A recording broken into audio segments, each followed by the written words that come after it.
शाह साहब, आप दूसरे मामले पर डिस्कस करते हैं जो इंतहाई अहम है इस वक्त।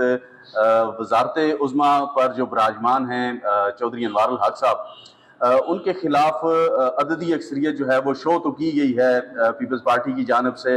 इस वक्त मुस्लिम लीग नून और पीपल्स पार्टी जो वफाक में इत्तेहाद में हैं और 9 अरकान असम्बली मुस्लिम लीग नून के भी हैं, एक बातचीत उनकी अपनी भी जारी है उन दोनों पार्टियों की आला क़यादत की कि आज़ाद कश्मीर के अंदर मुस्लिम लीग नून का क्या किरदार होगा और क्या पीपल्स पार्टी को वो सपोर्ट करेगी। इस तरह के हालात भी उन्हें दरपेश हैं और अदम एतमाद की जो तहरीक जमा करवाने का ऐलान किया है पीपल्स पार्टी ने, सोमवार का दिन तो गुजर चुका, अब मंगल के रोज जो है वो कहा जा रहा है कि शायद बिलावल भुट्टो जरदारी ने एक प्रेस कॉन्फ्रेंस करके वजारत उज़्मा के कैंडिडेट का ऐलान भी करना था, क्योंकि अदम एतमाद की सूरत में सक्सेसर का नाम देना जो है वो लाजमी है। हाँ, अलबत्ता अगर वज़ीर-ए-आज़म आज़ाद कश्मीर मुस्ताफ़ी हो जाते हैं तो उस सूरत में 14 दिन का वक्त मिल जाएगा और इंतखाब होगा असम्बली में ही वजारत उज़्मा के कैंडिडेट का। तो इंतखाब की सूरत में कुछ वक्त जो है वो पीपल्स पार्टी को मिल सकता है। ताहम अभी तक क्या नाम जो सक्सेसर होगा उसका नाम देने से शायद पीपल्स पार्टी भी थोड़ा जो है वो देख सुन करके और हिकमत अमली से शायद काम लिया जा रहा है। तो वजारत उज़्मा पर जो विराजमान वज़ीर-ए-आज़म आज़ाद कश्मीर चौधरी अनवार उल हक हैं, उनके पास इस वक्त 3 ऑप्शंस बचे हैं। एक, वो वजारत उज़्मा से मुस्ताफ़ी हो जाएं, ये ऑप्शन भी उनके पास मौजूद है। उनके पास अदम एतमाद की तहरीक जमा होने से कबल ये अपोजिशन मौजूद है कि वो कानून साज असम्बली की जो मौजूदा असम्बली है उसे तहलील कर दें, ठीक है। और अब जो है वो वज़ीर-ए-आज़म क्या करेंगे, क्या होगा, क्या करने जा रहे हैं, क्या खबरें हैं आपके पास? इशफाक शाह साहब, सबसे पहले तो मैं जो पाकिस्तान का मेन स्ट्रीम मीडिया है, उसके अलावा जो डिजिटल न्यूज़ प्लेटफॉर्म है, हम उनको सलामी देना चाहेंगे। देखिए इशफाक शाह साहब, ऐसे मेरे ख्याल से सहाफ़त में ये मेरा ज़ाती राय है, सहाफ़त इस चीज़ का नाम नहीं है। आप बगैर किसी सबूत के, बगैर किसी बात के, बगैर किसी दलील के, बगैर किसी मुसद्दका ठोस चीज़ रखे, आप एक तो वज़ीर-ए-आज़म का इस्तीफ़ा चला देते हैं, कभी आप अदम एतमाद तहरीक ले आते हैं, कभी आप नाम दे देते हैं, कभी आप कहते हैं जी 3 बजे प्रेस करना। खुदा का खौफ ही कुछ होना चाहिए। जर्नलिस्ट और मैं कहता हूँ कि जो साफ़ी हैं उनको तो ज्यादा मोहतात रहना चाहिए। बगैर किसी ठोस दलील के, ठोस सबूत के आप कैसे खबर चला सकते हैं?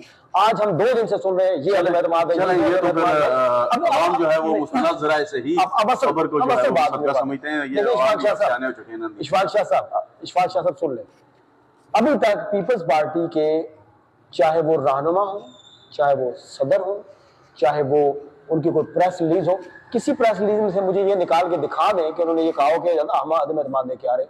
नहीं, किसी जगह पे ये नहीं कहा, किसी ने ये नहीं कहा कि हम अदम एतमाद लेके आ रहे। हाँ, ये बात जरूर हुई है कि हमारे पास मतलूबा तादाद पूरी है। अब ये ऑप्शन जो है वो चेयरमैन जो पीपल्स पार्टी है वो बताएंगे। अब तीसरी सबसे अहम तरीन बात, आप ये जहन में रखें कि पीपल्स पार्टी ने अभी तक जो लोग बिठाकर शो किए हैं वो उनकी जो तादाद है वो 26 थी, 26 थी।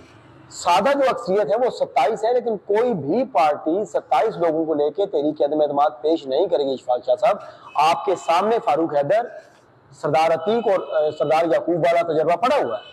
अब कोई भी पार्टी है वो कम से कम 32 से 34-35 जो अरकान असम्बली है उनको अपने पास रखेगी, उसके बाद वो लोग कॉन्फिडेंस लेके आएगी, ताकि खुदा ना खास्ता अगर कोई 1-2 लोग टूटते भी हैं तो उस हवाले से भी आपकी हुकूमत मुस्तहकम रहे।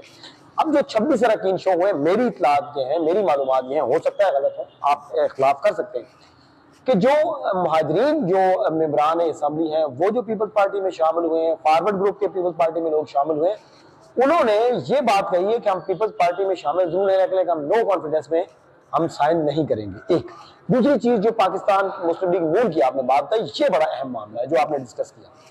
अब पीपल्स पार्टी ये चाह रही है कि जब अदम एतमाद लेकर आए तो नून लीग हमारे साथ खड़ी है, नून लीग जो है वो हमारे साथ नो कॉन्फिडेंस पे साइन करे, जबकि मुस्लिम लीग नून जो है वो हरगिज ये नहीं चाहती कि सारे मामले से लाताल्लुक रहना चाहती है। अब मसला पता है कहां पर जुड़ा हुआ है? मसला ये जुड़ा हुआ है, मेरी मालूमात है, पीपल्स पार्टी जो सदर जरदारी हैं वो वज़ीर-ए-आज़म से भी राब्ता कर रहे हैं, वो ये कह रहे हैं कि हम उधर भी साथ हैं, इधर भी साथ लेके आए, इधर भी साथ चलें।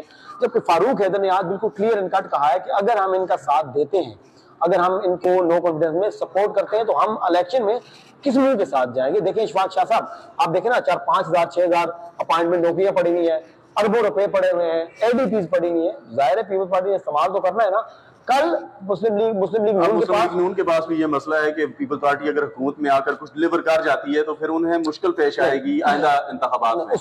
उसमें चले मुश्किल जरूर पेश आएगी, लेकिन वो कम अज कम अवाम को जाकर ये तो बता सकते हैं कि भाई हम अगर कोई उल्टी बात पड़ती है तो वो कहेंगे हम तो साथ ही थे, हम अगले 5 साल में। अच्छा नदीम शाह साहब, मेरे मुस्लिम लीग नून के जराए पता क्या कह रहे हैं? जी जी, वो ये कह रहे हैं कि मुस्लिम लीग नून की ज्यादातर जो ख्वाहिश है वो ज्यादा यही है कि किसी तरह से असम्बली अगर टूट जाए तो वफाक में उनकी हुकूमत मौजूद है तो वो आज़ाद कश्मीर में एक मुस्तहकम हुकूमत बना सकते हैं और फ्रेश मैंडेट के साथ। सब इसमें कोई शक नहीं है, ऐसा अगर हो तो फिर भी मेरा ये ख्याल है अगर फ्रेश इंतखाबात होते हैं तो इसमें मुस्लिम लीग नून के पास बेस्ट ऑप्शन है, ना कि वो अदम एतमाद की सूरत में 5-8 महीने के लिए अपने गले में ये ढोल डाल लें और वो पीपल्स पार्टी अगर करने जा रही है तो उनकी अपनी मर्जी है। वज़ीर आज़म आज़ाद कश्मीर की क्या खबर है? वज़ीर आज़म आज़ाद कश्मीर की खबरें, वज़ीर आज़म आज़ाद कश्मीर की तरफ आते हैं।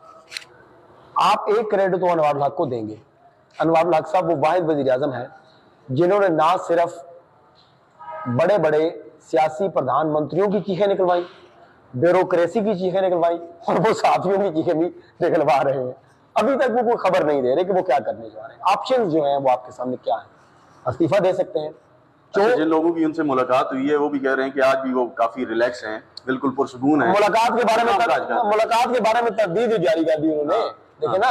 अब उसके बारे में ये तो लेकिन जो लोगों की जाती राय है अनवारुल हक साहब हैं वो ऐसे हैं कि वो दो धारी छुरी है, उसको इधर से पकड़ने वाला भी करता है उधर से पकड़ने वाला भी करता है। आज उन्होंने साथियों से मुलाकात की, उसके बाद खबर शाये कर दी कि साथियों से मुलाकात की खबर भी मान गलत है, बीच में लिखने की क्या जरूरत है अगर वो इस्तीफा वाली खबर को फेक करार देना था। खैर जो भी हो, चौधरी जो अनवारुल हक है उन्होंने वो दो धारी छुरी है, दो मुंह वाली छुरी है, वो सबको लगते हैं, वो लग रहे हैं। इस वक्त तक मैं आपको एक बात की, मेरा जो तजर्बा है वो ये है, अगर चौधरी अनवारुल हक की बजाय कोई और वजीर आजम होता तो इस वक्त उसके असाब जवाब दे जाते। मेरी इतलात ये है, जो मेरी इतलात हो सकता है गलत हो, लेकिन मजबूत असाब सुने ना, चौधरी खिलाड़ी की तरह चौधरी अनवारुल हक साहब की जो मेरे पास ऑफ द रिकॉर्ड जो ऑफ द रिकॉर्ड मालूमात या जो ऑन द रिकॉर्ड मालूमात है उनसे जो मैंने अखज़ किया, वो इस वक्त तक इस बात पे कॉन्फिडेंट है कि भाई मेरे खिलाफ 27 मेंबरान assembly vote of no confidence sign करके लेके आए। मेरी इतलात साइन तो नदीम शाह साहब सिर्फ 25% अरकान असेंबली के चाहिए ना रिक्विजिशन जमा करवाने के लिए, वो तो इस वक्त तक पूरे हैं, वो पहले से पीपल्स पार्टी के पास पूरे थे। अब वोट देने के वादे पर भी अगर सादा अक्सरियत जो सामने आई है, 10 अरकान असेंबली गुज़श्ता रात बीबी फरियाल से मुलाकात कर चुके हैं और पीपल्स पार्टी पर एतमाद का इजहार कर चुके हैं, तो 27 तो ये पूरे हो जाते हैं। और जो मेरी जाती राय है नदीम शाह साहब, जो मेरा जाती तजिया है, जो अंदाजा है, वो पता है क्या है? मेरा ये ख्याल है कि जिस तरह से पीपल्स पार्टी और मुस्लिम लीग नून वफाक में इकट्ठे हैं, अगर ज़रूरत महसूस हुई तब भी और ज़रूरत ना हुई तब भी मुस्लिम लीग नून के जो 9 अरकान असेंबली हैं उनसे अगले वज़ीर-ए-आज़म अगर पीपल्स पार्टी अदम एतमाद की सूरत में, वज़ीर-ए-आज़म के इस्तीफे की सूरत में वज़ीर-ए-आज़म नामज़द करती है तो वो 9 अरकान असेंबली पीपल्स पार्टी को हर सूरत वोट देंगे। अगर 9 अरकान असेंबली पीपल्स पार्टी को वोट देते हैं तो क्या वो अपोजिशन में बैठने के काबिल होंगे? नदीम शाह साहब, क्योंकि इन दोनों पार्टियों का इत्तेहाद जो मेरा सवाल है साके जमहूरियत जारी है। सर मेरा सवाल ले लें, मुझे उसका जवाब दें। सुने ना, बंदे की कोई सेल्फ रिस्पेक्ट भी होती है, बंदे को कोई जाती इज्जत भी होती है। नदीम शाह साहब अगर वफाक से आर्डर आ जाए ना, वफाकी पार्टियां, अभी हम वजारत उज़्मा के नाम डिस्कस कर रहे हैं, मुमकिन है ऐसा भी मुमकिन है यहाँ पर जो आम तासुर ये पाया जाता है और इस तरह के बाजी व वाक़यात भी हो चुके हैं, तो पीपल्स पार्टी अगर किसी बिल्कुल कल शामिल होने वाले को वजारत उज़्मा के लिए उम्मीदवार नामजद कर दे तो क्या पीपल्स पार्टी के जो अरकान असेंबली है वो लाइन में लाके वोट नहीं डालेंगे? हमारा भाई है, कब हुआ था? पीपल्स पार्टी को आपके सामने पीपल्स पार्टी को आप एक साइड पे छोड़े ना। मुस्लिम लीग नून का भी यही हाल है, जब आर्डर आ गया तो उन्होंने अनवारुल हक साहब को भी वोट डाले थे। नदीम शाह साहब, दो मुख्तलिफ सूरत हाल आप एक जगह गिन रहे। अनवारुल हक के जो बार थी उस वक्त मुस्लिम लीग नून ने कोई ऐलान, कोई बयानिया, कोई स्टेटमेंट नहीं दी थी कि हम अनवार को वोट डालेंगे या नहीं डालेंगे। उस वक्त कोई स्टेटमेंट नहीं दी थी। आप उसको याद करके देखें, मेरे पास क्योंकि रिकॉर्ड होता है तो मैं रिकॉर्ड की रोशनी में बात करता हूँ। अभी की सूरत हाल इस वजह से इशफाक शाह साहब मुख्तलिफ है। सदर मुस्लिम लीग नून शाह गुलाम कादर वाज़िया स्टेटमेंट दे चुके हैं कि हम अपोजिशन में बैठेंगे। फारूक हैदर दे चुके हैं, तारिक फारूक दे चुके हैं, इफ्तिखार गिलानी दे चुके हैं, तमाम मेंबरान असेंबली ये कह चुके हैं कि हम अपोजिशन में बैठेंगे। अब बंदे की जाती कोई रिस्पेक्ट, जाती इज्जत भी होती है। सफेद बाल है शाह गुलाम कादिर के, सफेद बाल है फारूक हैदर के, दीगर लोगों के। अब वो अपनी स्टेटमेंट दे के अगर वोट डालते हैं तो मेरे ख्याल से इससे ज्यादा उनकी बेइज्जती या बदयांती कोई नहीं होगी। मैं आखिर में आता हूं, कंक्लूड करता हूं। अब मेरा सवाल फिर यही है, एक हफ्ते से बात चल रही है ना कि अदम एतमाद आज आ रही है, कल आ रही है, आज आ रही है, कल आ रही है। अगर तादाद पूरी है तो अदम एतमाद नहीं आए। वज़ीर आज़म ने तो आज मेरे ख्याल से जो उनका मैंने बॉडी लैंग्वेज देखी है, जो तस्वीरें खिंचवाने का स्टाइल देखा है, वो तो अपनी जगह स्टाइल है, भाई नहीं देता उसकी वजह जो मर्जी करने का। अब वज़ीर आज़म के पास दो ऑप्शन है।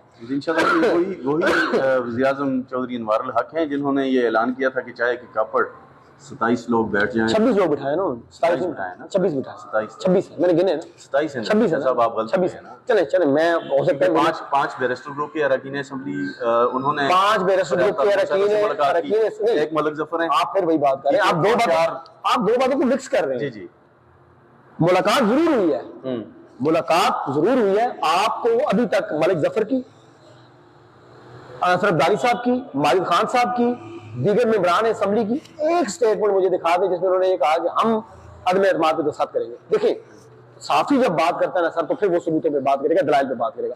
एक मुझे स्टेटमेंट दिखाया है, कोई स्टेटमेंट नहीं है।